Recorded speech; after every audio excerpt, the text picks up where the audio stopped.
British Airways is one of the UK's most visible brands. It sells Britishness as a mark of quality. Some passengers are happy to part with small fortunes to fly in its first class.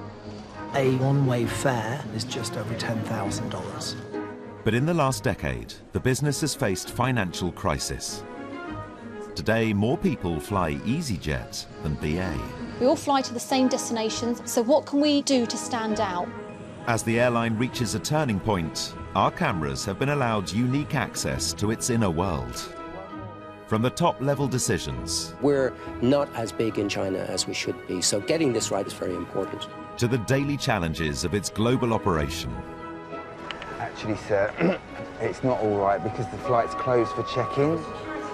We've been following some of the airline's 40,000 staff. Do you know what the pressure is on? As they work to meet exacting standards. Very disappointing. In this episode, we'll reveal how it manages the challenges of operating out of the world's most congested airport. All the delays cost the company money. Trains a new generation of pilots. Rotate, engine fire. To fall at the last hurdle would be a nightmare, and it would be sort of career over. And tries to stay afloat in a competitive market. Beneficial if you can ride a knock every now and again. 552 rows back on stand to offload a passenger who's having a panic attack. Panic attack. Panic attack. There are an awful lot of things within aviation that can influence, and the vast majority of them are not necessarily controlled by us.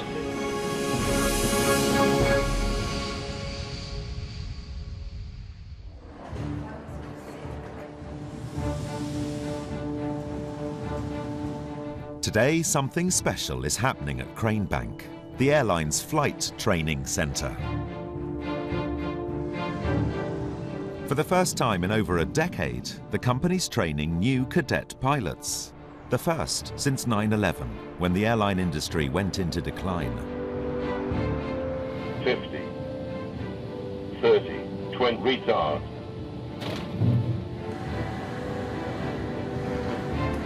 Their 18-month course costs each cadet £84,000. Most pay for it with a loan guaranteed by the airline. Failure would be expensive. How'd it go? Yeah, well, it was really, really good fun. Pretty much what I expected. A lot of work and very intensive, but really good fun. The urge to fly is so strong, some recruits have moved into an airport hotel for the final weeks of training. They call it the bug. I was 27 before I flew in a light aircraft controlling it myself, and as soon as I left the ground, I knew that I had to learn to fly. It's so incredibly addictive. 30-year-old Joel Garabedian has gambled a lot on becoming a BA pilot. You know, I had a job which I enjoyed, I had a house, a car. You know, my life was complete, but the lure of flying was just incredibly strong. 24-year-old Andy McClellan's father was a pilot. For Andy, flying is all about taking control. As soon as we put those thrust levers forward and you feel the power coming from the engine, you get a certain amount of excitement. And then you take off, and it's you. And it's freedom, because essentially what people say on the ground and what you do, you're in charge of your own destiny. This is just all I've ever wanted to do. To fall at the last hurdle would be a nightmare, and it would be sort of career over, and I'd have to reevaluate and think of different career paths that I'd have to go down. I'm kind of financially all in on the scheme, but from an emotional point of view, I've invested the last 2 years of my life in the scheme. I've been away from my wife and my friends, and obviously it will be beyond disappointing to sort of have to have to give up on that dream. There were 4,500 applicants for the first intake of new pilots.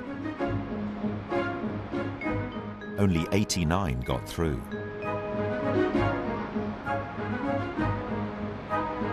In these critical last few weeks, the cadets need to show they've got what it takes to fly passenger planes.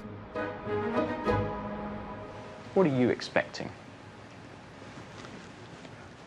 A lot of work. A lot of work, that's what I like. What kind of work? Is it bookwork, knowledge? A combination, really, bookwork, knowledge, and also other things that we haven't really done before, because of course we've been flying with sort of nobody in the back, and now all of a sudden we've got passengers and all the problems that deals with. So that, yeah. All the problems that passengers give you.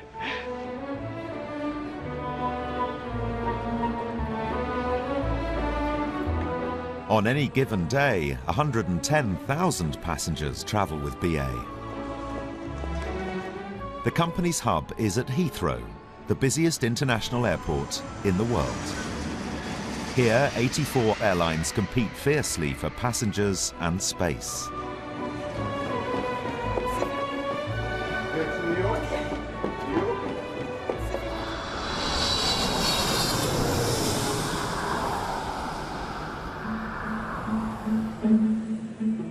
Getting people onto the airline's 800 daily flights and sending them off on time is an operation of great complexity. A workforce of 40,000 pull together around the clock, battling against whatever's thrown at them. Morning. Morning, how you doing? It's gonna get busy. It's the calm before the storm. Yeah, it's gonna get busy. Rugby player Kevin McKenzie is one of the airline's operations control managers. It's a feeling I've always had running onto a rugby pitch. You get that little knot in the bottom of your stomach because you never quite know what to expect. For the next 12 hours, he's the man in charge. Morning all. Kevin's part of a team of 90, responsible for all BA planes around the world. Morning, guys.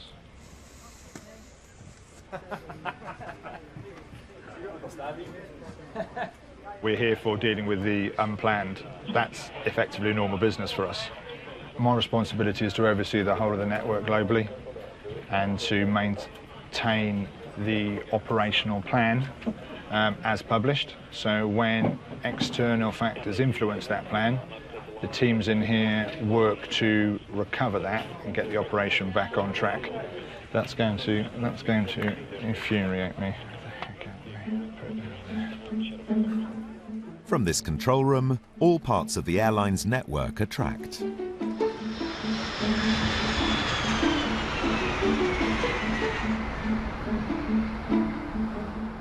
Not unusual to be loved. Oh, good, that's probably not a bad thing. I was just singing. Anushka Warwick is a turnaround manager.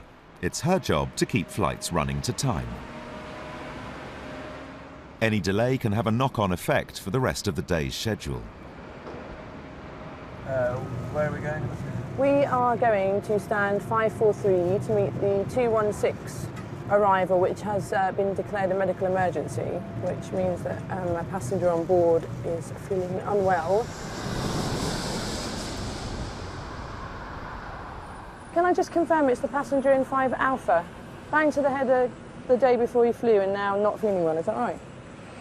Do I have any paramedics up there? Press the hash key. Cav Ops Control.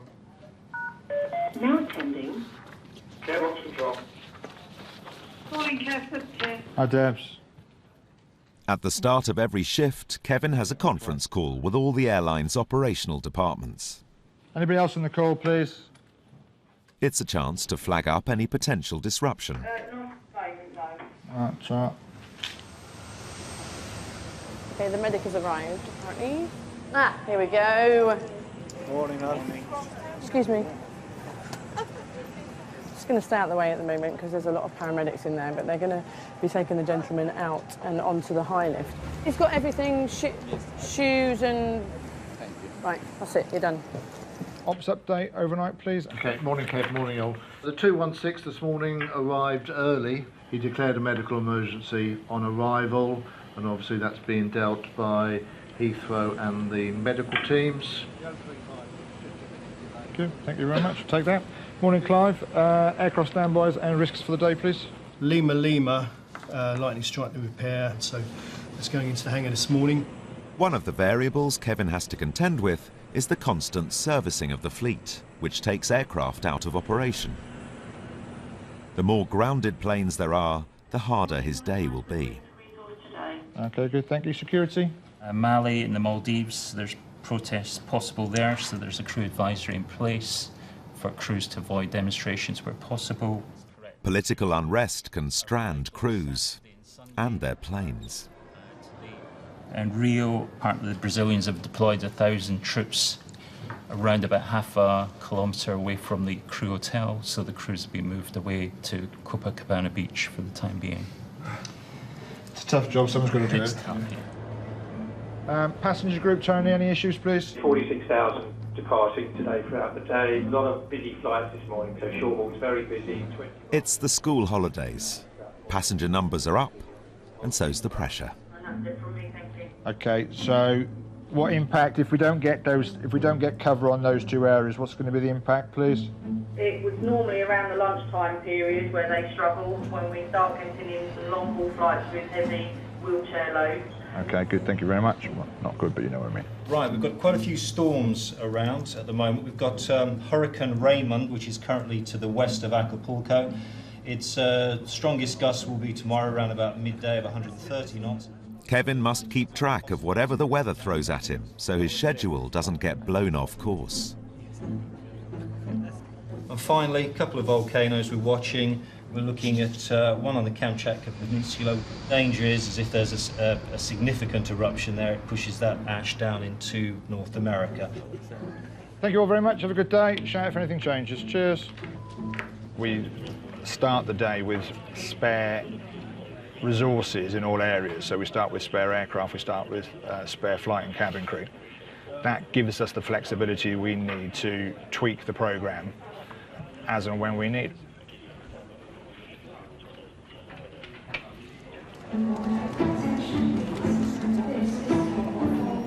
In the daily rush to win customers, the airline has a lot staked on its service. And it's particularly British style. Miami, lovely. Come over and we'll get you all checked in. Okay. Ex-Harrods manager David Page has spent 18 years honing his check-in manner. Today is the start of the half term. All the flights are very busy, and so it's going to be very interesting. About 45,000 passengers travelling through. It's going to be quite a lot of pressure today, I would say. Sir, where are you travelling to?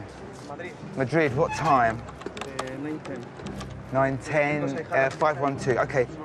Actually, sir, it's not all right because the flight's closed for check-in, so they're not going to be able to check you in now. But I can't check you in for this one because it closed a while ago now. Some people get very, very upset and they're very stressed and they're going away on business. They might be going to a funeral or might be going to a friend's wedding. And of course, you know, time is the element. Right, we need to be very, very quick. Okay, chaps, we're going to drop your bags off quickly and then you need to go straight through to the gate. So just follow me with the bags and we'll send them down. No, take the bag. It's a bit tight. We're going to have to run.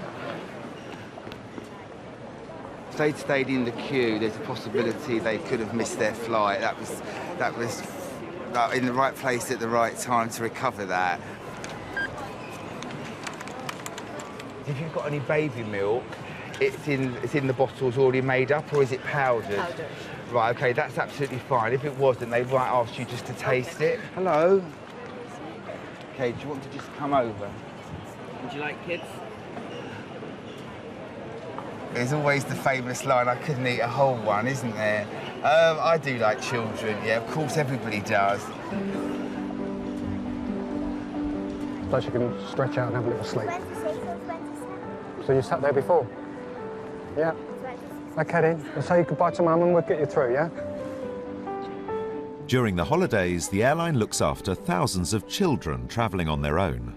They're known as sky flyers.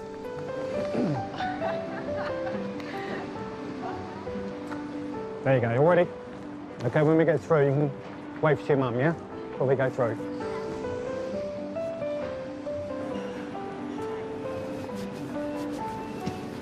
All right, have a good flight. Is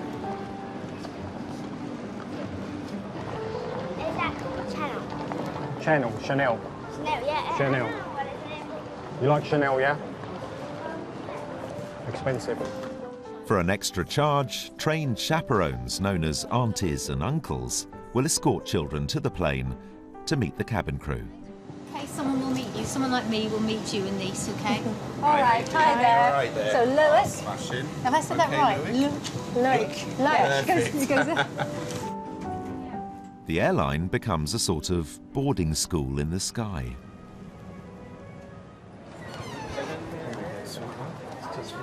Five-year-old Sienna is one of the airline's youngest solo flyers.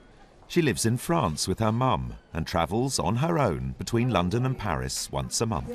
What's her name? Sienna. Sienna. Oh, I love that name, Sienna. Sienna, how are you today? How are you? Good. You're good. Let me see your nail varnish. Oh, that's nice. Mummy's not going to be happy with Is she that. not? Sienna, this is Carolyn. And she will take you. A11, Carolyn. Be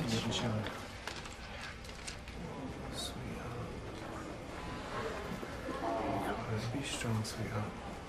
Sienna, darling, you'll be fine. Are you coming with me? Come on, I'm going to come with you as well, sweetheart. Okay, thank you. All right, take care. Bye-bye. Yeah, bye. You have to say bye here. Sienna, you'll be fine, sweetheart. They'll treat you like a special little princess on board. Yeah. Okay. How long is she going for? She lives there. Oh. She's going back home.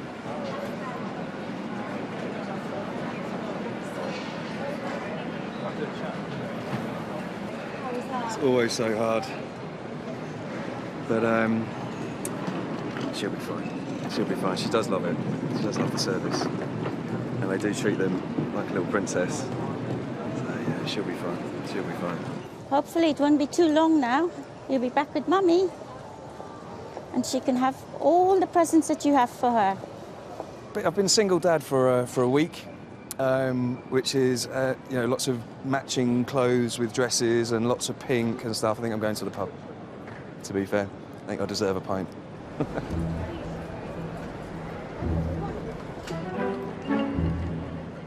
Services like Skyflyers are part of an attempt to differentiate themselves from no-frills carriers like Ryanair and EasyJet, who dispensed with such extras, focused on cheap ticket prices and soared ahead in overall passenger numbers.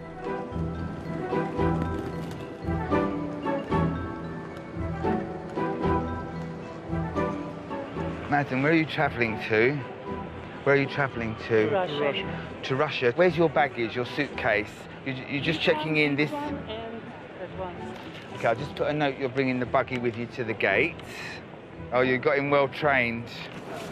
British Airways, one time I completely lost my bag, and after 6 months I received a refund, partial refund. So we try not to check out baggage.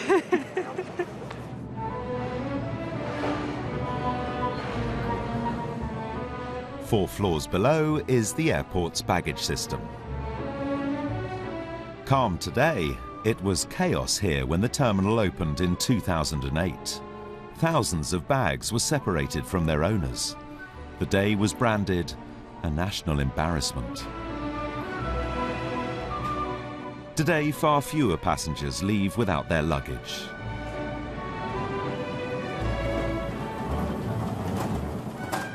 With 11 miles of conveyor belts, Terminal 5's baggage system is one of the largest in the world.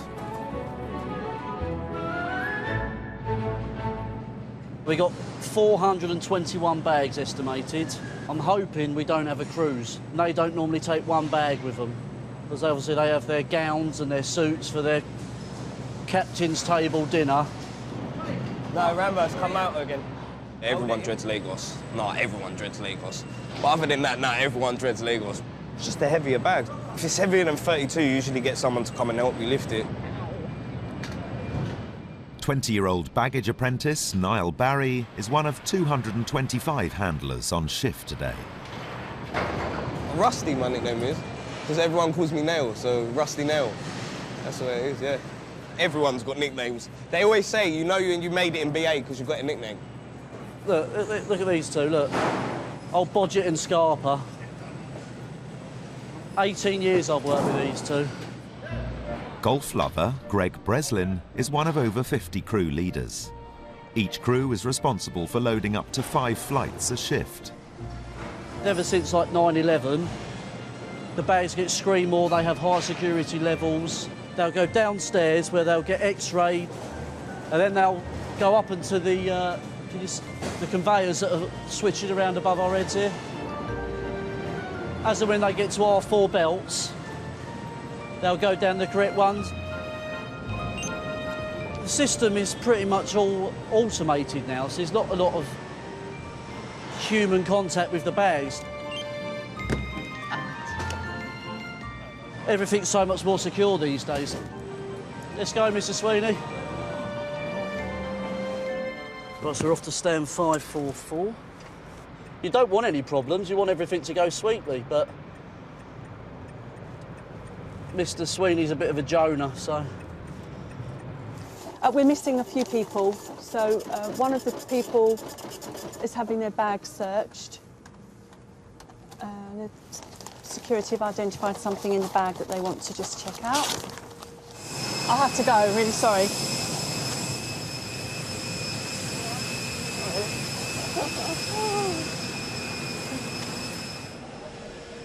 What's happening with this one at the door? Apparently there's a firearm inside this bag, so the police are going to come to make sure it's legal to be transported. All firearms have to go for additional security, and you have to have special licences. And they're just, so obviously that's travelling with this passenger, and it'll just, the police will come and it'll come down, I'll just stick it in the bin right at the end. So we got 15 minutes, so in theory I'm supposed to wrap up in 5. The passengers have to be traced, so they can open the case in the presence of a police officer. OK, what's the passenger's name again, sorry? 37 Juliet. 27 Juliet.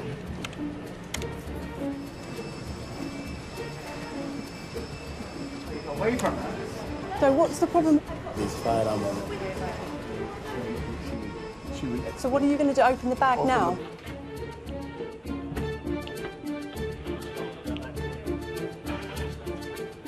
They haven't called Jack, no? That's right, yeah. What is it? What is inside it? Oh, no, we can't. The suspected firearm is just part of a child's Halloween costume. Yeah. Fantastic. That's great. Kieran, you stay with the gun. The fancy dress accessory has held the flight up for a quarter of an hour. Finally, the toy gun is back in the suitcase. You can't take a chance on things like that. Safety is our prime thing. That's my role here, is to make sure that that aircraft is safe and secure above anything else. Our customers believe that our professional standards will deliver them to their destination in comfort and safety. 17 months into their training, these cadet pilots are being reminded of the stakes. At the right time. Maybe you have just been downright lucky. But maybe, one day when you least expect it, your luck will run out.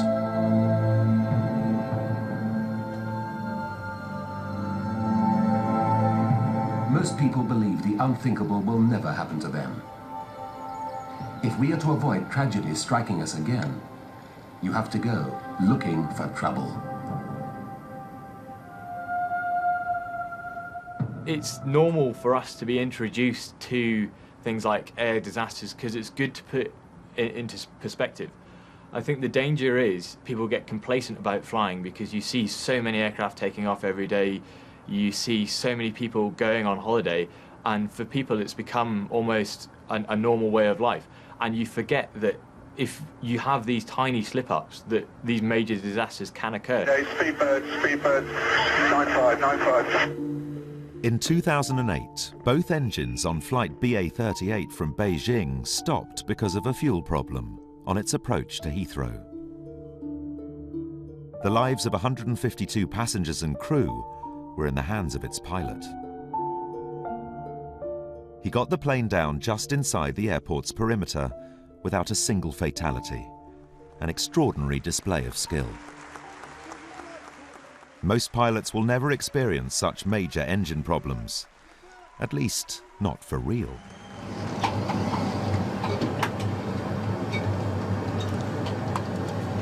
what's the plan today, Andy? We're doing FATOs, so engine failures after takeoff, and other emergencies. So basically learning how to fly it with only one engine. Auto thrust blue, thrust set. Each cadet pilot has to deal with engine problems in a simulator before they'll be allowed to fly passengers for real. Rotate, engine fire.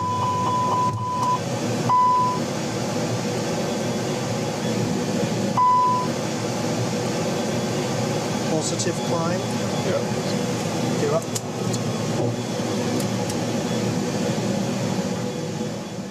Being told engine 1 on 5, it's actually a trigger for going through our drills. Okay, we've got an engine 1 fire. Okay, how's that feel trim-wise? Yeah, fine. Rather than being sort of nervous and scared about it, it just hits you and you go like, right, I need to do this, this, this, this, and then we'll all be safe. Snatched it a bit too fast on the rotation rate, so it pitched up, and then I released it too quickly, so it dropped quite a lot. And do you know what? It's good that you witnessed that.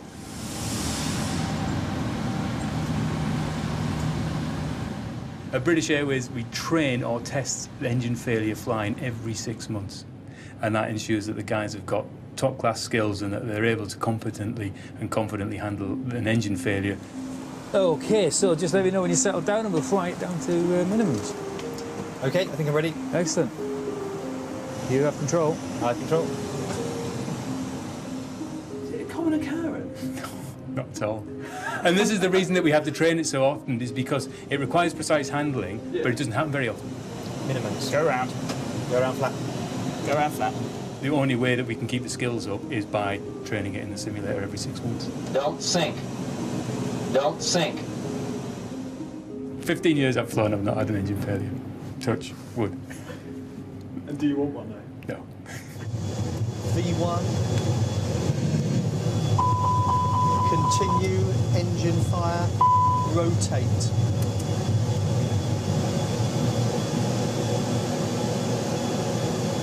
Positive climb. Gear up. How's that feel trim-wise? Yeah, quite. Lovely rudder control on the sense line there, Andy, absolutely perfect, really nicely done. So, if I could have the gear now, please. Thrust levers, car brake on. Okay, absolutely great with the rudder control, absolutely immaculate, runway sense line. Every simulator session is 4 grueling hours. Cadets have 12 of these in total. We didn't quite get everything we wanted to get done in, but I'm sure we can pick it up in the next couple of details.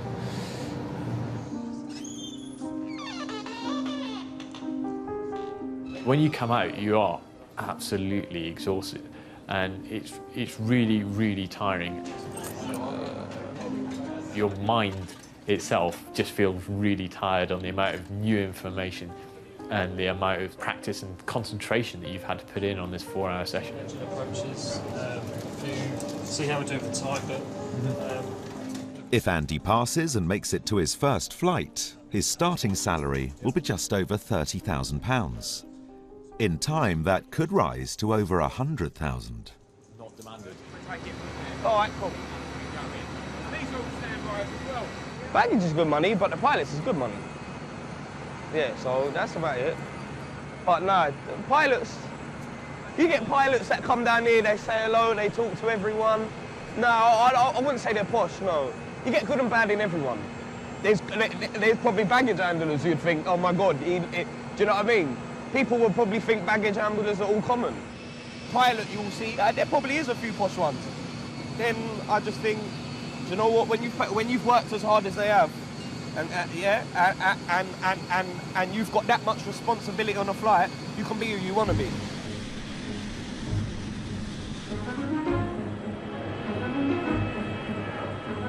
Competition for lucrative long-haul passengers is fierce. So the airline has to use every possible advantage to encourage people to fly with them instead of rival carriers.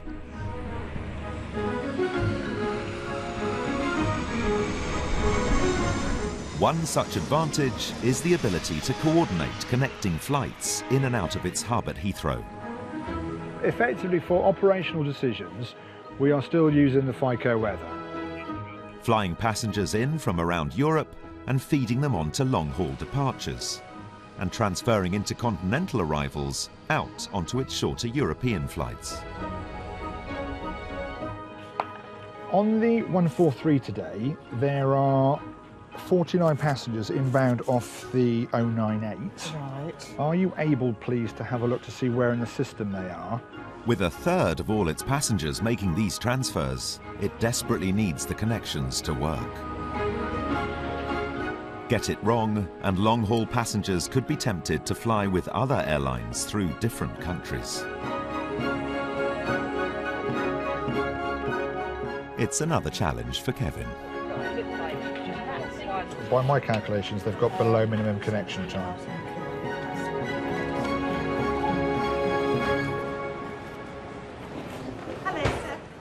At the gate, Tony Friend is boarding some of the late passengers.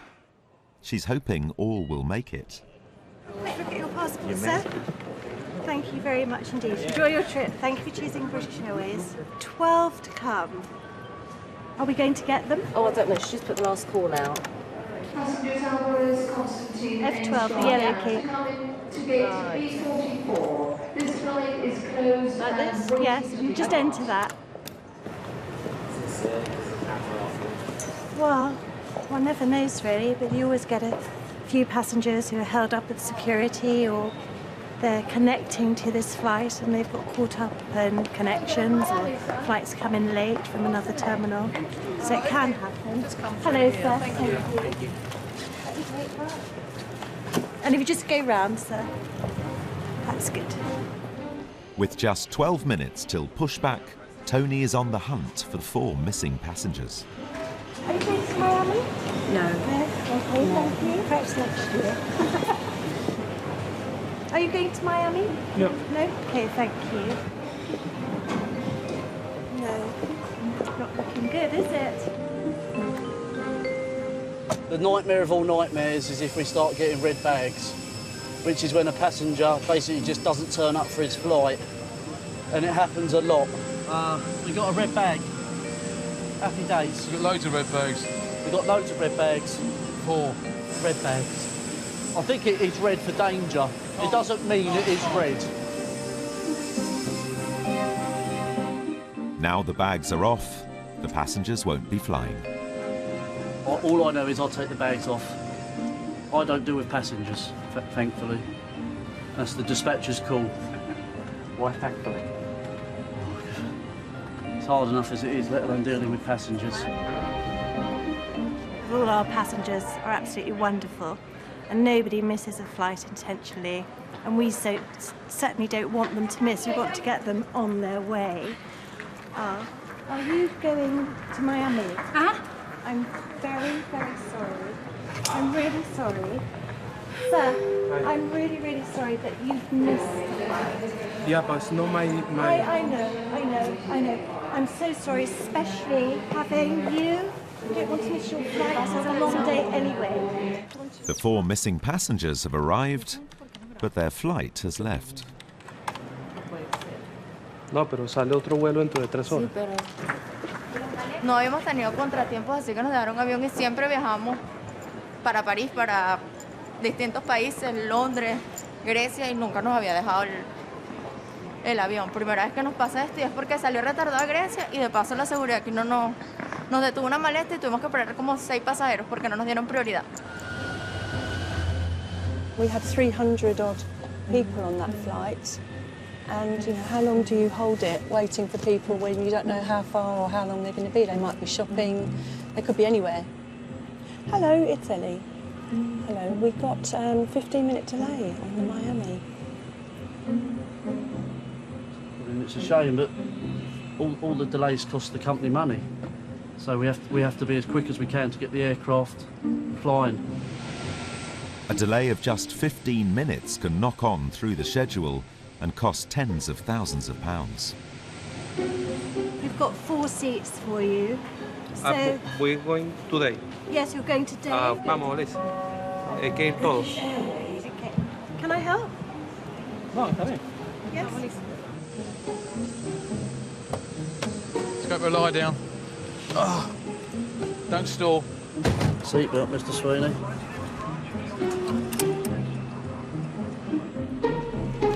Know your way back. It's the longest Miami in history, isn't it?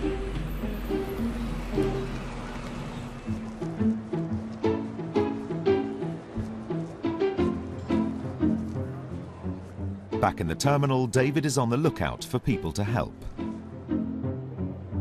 I'm fortunate enough to be one of the few staff that's got 3 golden tickets, which is what gold card holders give to us when you've achieved really high standards of service. Sir, you okay? You all checked in? Gold cards are held by the airline's most frequent flyers. Only they have the special privilege of awarding staff a golden ticket. No, we can get you all checked in. Where are you travelling to? Hong Kong. Mr. Chadra, so these are your 3 baggage receipts, so keep those nice and safe. Yep. And would you happen to have my frequent flyer number in there? I'll just check for you. But there is a lounge in that concourse. There is, over at B, yes. There you go. It's £15. Thank you. Thank you. Thank you. A golden ticket is the airline's equivalent to a gold star on a school report.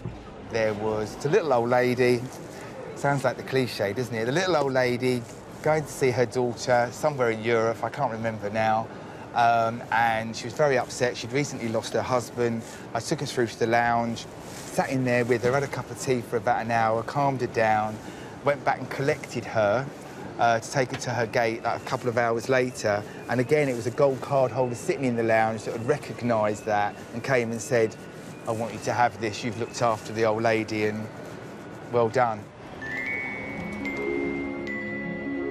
I'm always on the prowl, but it's not about that.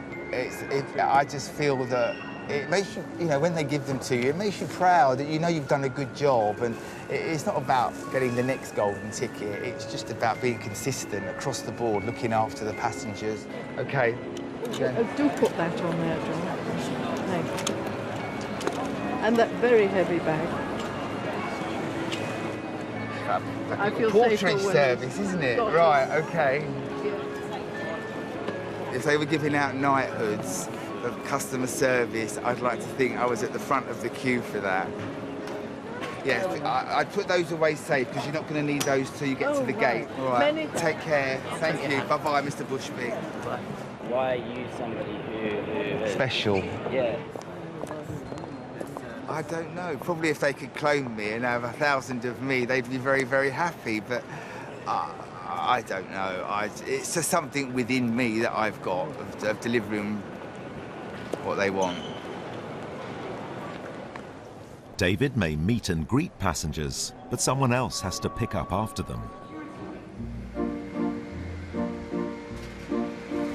The airline's unseen workforce of contract cleaners are known as aircraft groomers. Mr. Williams, milk tray over there. Yeah, and this milk tray. Yeah. Please. Thank you. Today's lead aircraft groomer is Christina Mate, a Romanian handball player and trained accountant. She's in charge of a team of 11 who have a target of just 75 minutes to clean this aircraft. It's coming from India. It's very, very dirty. It's taken more than 1 hour and a half because all over it's messy, food on the floor, on the galley, everywhere. If it's coming from America, it's okay. We can finish even in 1 hour and 20 minutes. I think people will be shocked at some of the states that the aircraft arrive in. Certain things which I cannot mention. We actually find one aircraft I was called out by my crew because there was actually, I'm going to say it, feces actually in the club seat on the floor, and the area had just been taped off. So I actually came and cleared it up. Have you done your lockers yet? Former restaurant owner Paul Boswell has come on board to check the standard of cleaning. He oversees the cleaning of up to 95 long-haul flights each day. Has that been reported? We told Christina, broken meal tray. The behaviour of people, I think once they get on board, maybe they're in that holiday mode, some people, and it's like, OK, I can do what I want, I'm relaxing. But really, you know, they throw food on the floor, drinks are spilled, take no ownership at all. But at the end of the day, that's our job, we clear it up. Right, I'm just going to go to first class, because obviously prime passengers as well as club, they're all prime, but because they pay that extra bit as well, it has to be tip-top. So are you a clean freak at home? Yes, immaculate. One of my specialities. I'm afraid people say my house is like a show house, even though it's old. You done? No, we Everything? ain't got enough blankets and the olive's gone. With the plane cleaned, time for last-minute cabin checks. Sometimes you could get a window blind stuck, and when you try and free it, it breaks, so we have to replace it. Engineer Sajid Hussain is looking for any obvious defects. Sometimes the toilets are not flushing, they are blocked up, so we make sure that they work okay as well, like, you know, to the last minute. Problems caused by the strange things found in aircraft toilets make their way back to the control room for lead engineer Steve Duffy to deal with. Well, we've got in the order of between 2,100 and 2,200 toilets across all our aircraft, and on an average day we will have between 4 and 10 unserviceable across all of those aircraft. In most cases that we have toilet problems, there's actually something in the toilet that shouldn't be in the toilet. Whether it be a towel, a book, Gucci wallet, it's the funniest thing I've seen down there. It all adds to the overflow of problems Kevin has to face on a daily basis. Beneficial if you can ride a knock every now and again. There will be days when you will feel that there's an awful lot being thrown at you, as there are an awful lot of things within aviation that can influence, and the vast majority of them are not necessarily controlled by us. So there is a front that's going to come through tomorrow that's going to probably drop a load of weather on us, rain and stuff like that.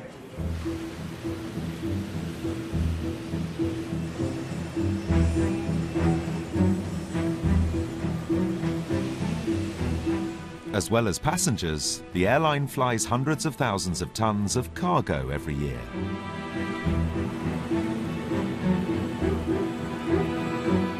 Most is carried in the bellies of its passenger flights, the rest in dedicated freight planes.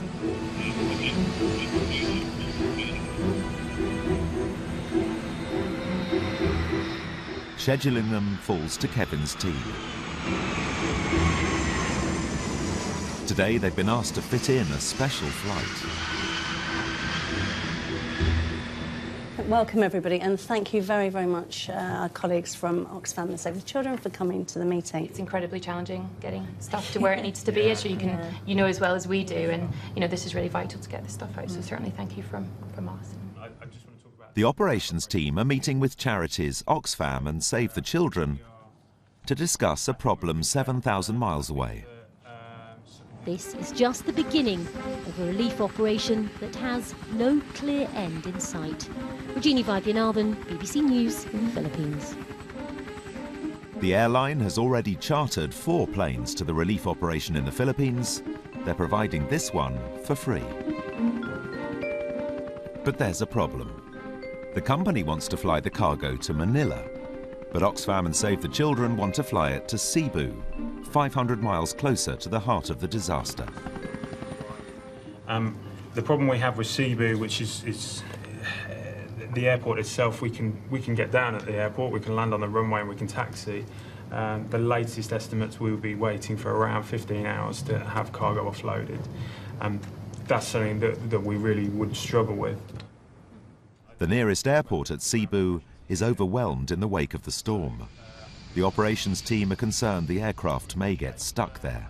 Difficulty will be the cargo, if it goes to Manila, may end up having arrived in the Philippines, but then it may end up being stuck. And while the goods may offload quicker in Manila, to actually physically get them to the end beneficiaries, I think we're going to be, we're in a lot better position, a stronger position if it does go to Cebu. In a nutshell, it's about the provision of water, the provision of sanitation, i.e. toilets, communications equipment. Oh, and also we're providing what are called pee-poo bags, which is pretty much what it sounds like. It's a bag that you pee and poo into, except that it has a chemical in it which will very quickly turn it into utilisable compost. I was told we had reserve. It's another challenge for operations. So we leave it an open time till 1500, and then if not, we have a plan B. By the nature of the events which we are trying to support, they're often to parts of the world that we don't necessarily routinely fly. So some of our flight planning teams will have to work exceptionally hard to find routes that we can fly safely into these areas and get these guys to where they need to go, but also back again with as little disruption to the remaining schedule as possible. Oxfam will take any help, whichever airport is agreed.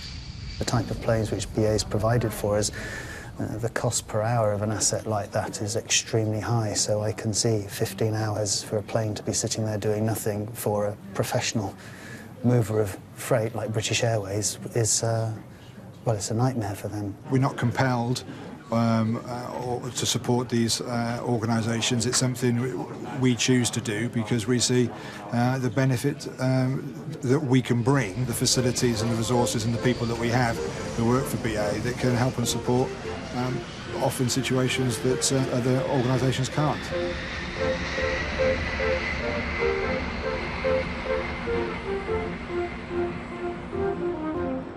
After almost 2 years, Andy and Joel have finished their course and passed. Today, they'll get their wings. Andy, nice to meet you. Good to meet you. It's almost 2 years to get to this point, and obviously it's just the sort of the end of the beginning, really. There we go. How's that? It is one of the proudest and happiest days of my life. It's almost a badge of honour to show what we've come through and to show that we are a proficient BA pilot.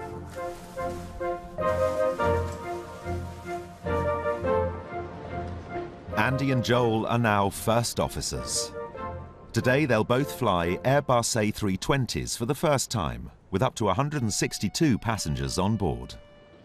It's the day before Christmas today, but I mean, the anticipation is much greater than any Christmas I've ever had before, to be honest. Obviously we've got full pilot's uniform. I'm first officer, which means I get 2 stripes on my sleeve.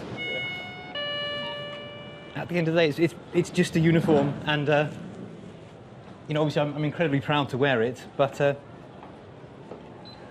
it's just a normal person underneath. It makes no difference to who I actually am.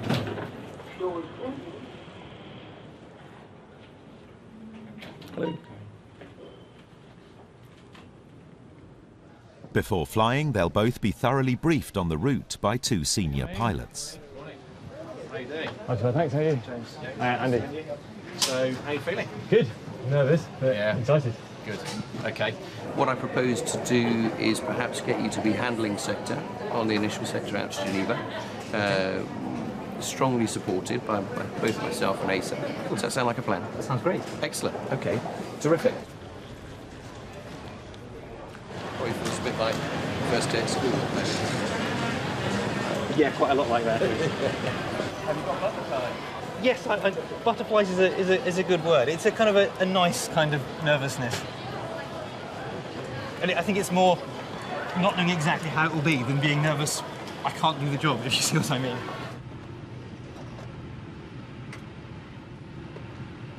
It's all pretty much like the simulator. Yeah, except with a bit more time pressure and a bit more going on outside. Yeah. And your first customers are about to get on the aeroplane.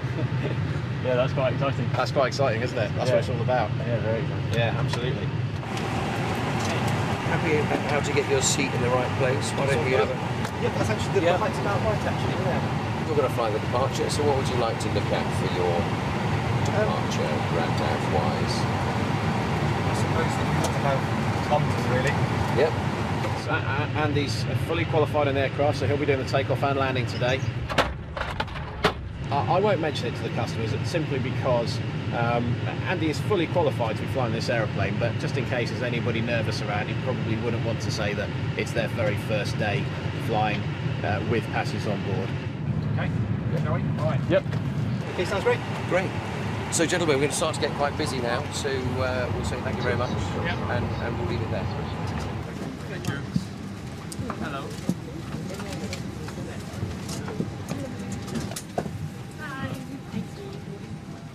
Ably assisted here on the flight deck today by First Officer Joel Garabedian. We'll do our very best to get you all underway to Geneva just as swiftly and, of course, as safely as possible. Thank you.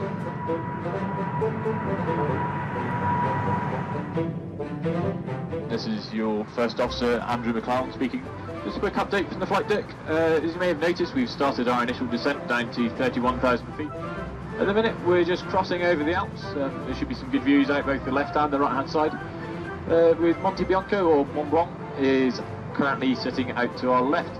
I hope you're enjoying your flight, and we'll speak to you again once we get on the ground in Pisa. Thanks very much. While Andy and Joel got away on time, back in operations and other flights not so lucky. Sorry, Kev, the 552 roams back on stand to offload a passenger who's having a panic attack. Panic attack. Panic attack. Okay, good, thank you very much. It's not abnormal. It does happen quite often.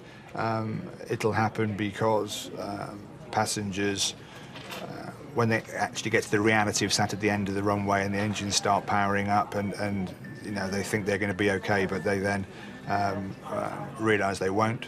Apparently she's been sitting in the terminal for about 5 hours. And then once she got on board, she had a panic attack and had to go back onto stand. That's fine. We don't ever want to take a passenger who doesn't want to go, but the knock-on effect is if they have bags in the hold due to security, we won't be able to fly with those bags in the hold, so the bags will have to be offloaded, and that passenger will have to be returned to the airport. A team will have to meet that passenger and take them back, so it can shake the pan a little bit and cause a degree of work for the ground staff at the station.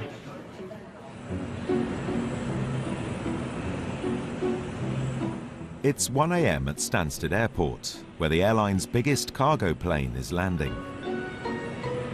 Yep, this is it. It's coming in. The company's decided to risk sending their donated flight directly to Cebu. They're keen it doesn't go unnoticed. Mary Barry, the airline's charities officer, is here to oversee its departure. You look quite excited. I am very excited, actually. Been sort of worried that we weren't going to get it into Cebu. It's really good to know that we're getting as close to the disaster region as we can make it, really, which is fantastic. It's like a spaceship. The airline's sending their cargo expert, Steve Rook, to make sure the aircraft is turned around as quickly as possible. As the aid gathers momentum, there's a lot of freight and a lot of cargo going into Cebu. So it has been quite congested. I'll be there on the ground, hopefully, to get this aircraft serviced as quickly as possible so it can return to its normal schedule. Knocking heads together? Not so much knocking heads together, but using a calm approach and explaining to people exactly what is required. Mainly sanitary equipment, toilets, latrines, and such like. There's also been a very kind donation by the Queen of Spain of medical supplies. The Queen has requested a photograph of her shipment being loaded on the aircraft. What's your photography like? Oh, that's why I've got a professional doing it for me. And I believe the Queen also wants a photograph of the offload in Cebu. Really sort of special moment, isn't it, really? You know, it really is. There's a lot of hard work that's sort of gone into pulling all this together, and then just to sort of see it coming together is just really fantastic. What we're sending out, the basics of life, and not to have them must be absolutely horrendous, so I truly believe this makes a difference. I really, really do. 120 tons of emergency aid is on its way to the Philippines. 12 hours after the plane lands there, it's scheduled to be back in the system on a commercial cargo flight from Hong Kong.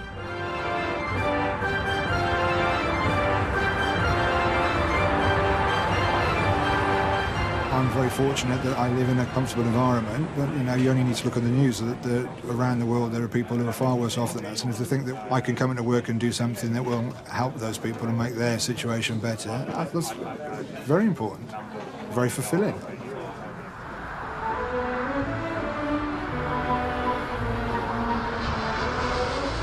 After a quick turnaround in Geneva, Joel has flown the return leg of his maiden voyage and is about to land back at Heathrow.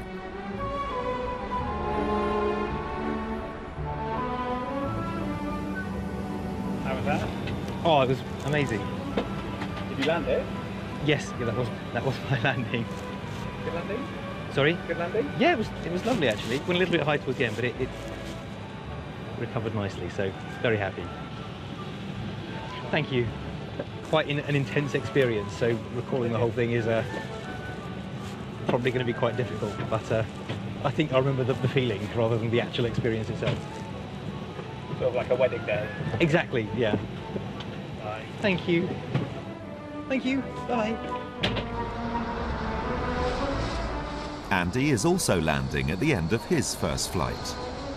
He's flown both legs of the trip to Pisa. I think I still need to finesse my landing technique. Hopefully I can get them a bit smoother. It finally does feel real. It's nice. Sort of being in control of a big aircraft, it does sort of empower you as such, and it's a really nice feeling. Joel and Andy are the first cadet pilots trained by the airline to land at Heathrow for over a decade. It's hard to express, actually, I think, how tiring it is doing what he's doing today, coming in here for his first day commercially. There's an awful lot going on. He's learning at a great rate, actually, which is the aim of the game. After flying this sector, we're now off to jump on a different aircraft to fly off to Pisa for the night, Helsinki for the night. Andy is now part of BA. What do we do in the next sector? Any thoughts? To be honest, I'm getting quite tired now. Okay, right, well, let's not do that then. Yeah. One of 40,000 employees in a very British airline. Until you move around the airline and meet the various different people, you don't necessarily comprehend how much it takes everyone to deliver their little bit to make the whole picture work. People do feel like they belong to BA and they are part of BA, and that's why people will stay working for BA.